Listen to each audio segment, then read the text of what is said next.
Ever found yourself stuck in a tough situation and felt like there's no way out?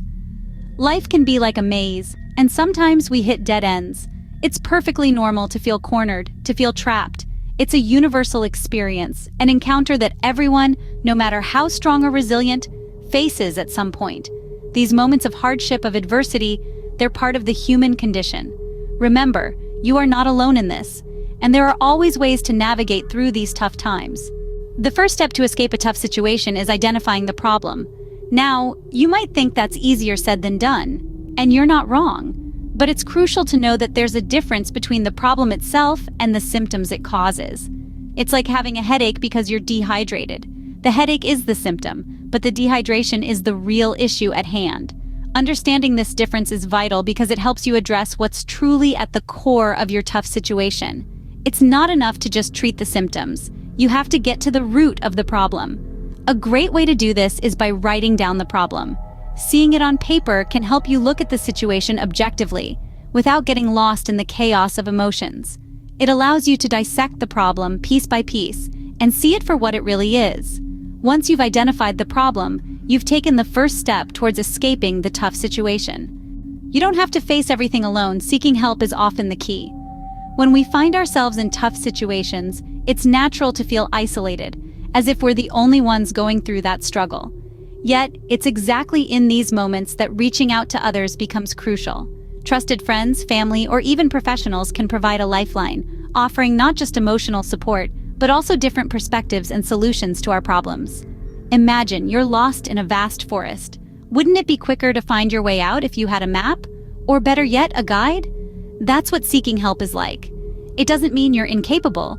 Rather, it signifies your resourcefulness and your determination to find the best way forward. Let's not forget that everyone, at some point, needs a helping hand. It's a part of being human, so embrace it.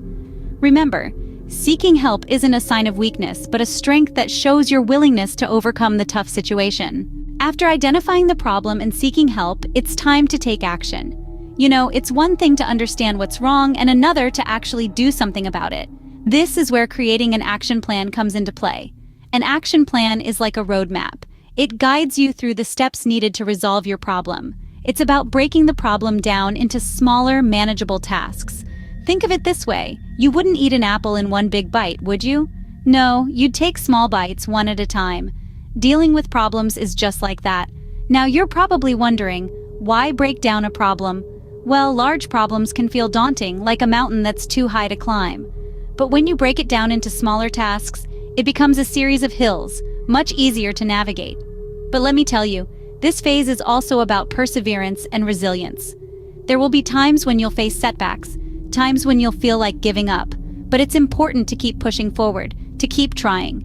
Remember, every step you take, no matter how small, is a step towards solving the problem. And here's the thing: by taking action, you're not only working towards solving the problem, you're also building strength, courage, and wisdom. You're growing, learning, evolving, and that's the beauty of it all. By taking action, you're not only working towards solving the problem, but you're also gaining strength and wisdom along the way. Escaping tough situations may not be easy, but it's definitely possible. We've journeyed together through the process, unpacking the crucial steps to navigate through challenging times. First off, we learned about the importance of identifying the problem. It's the starting point, the foundation. You can't solve a problem if you don't know what it is. Next, we delved into the significance of seeking help. There's no shame in reaching out. We all need a helping hand sometimes, and it's often the key to finding solutions we might not see on our own. Finally, we discussed taking action. This is where the rubber meets the road. It's one thing to know what the problem is and seek help, but it all comes down to what we do with what we've learned. Remember, tough situations are part of life, but they do not define you. You have the power to overcome them and come out stronger.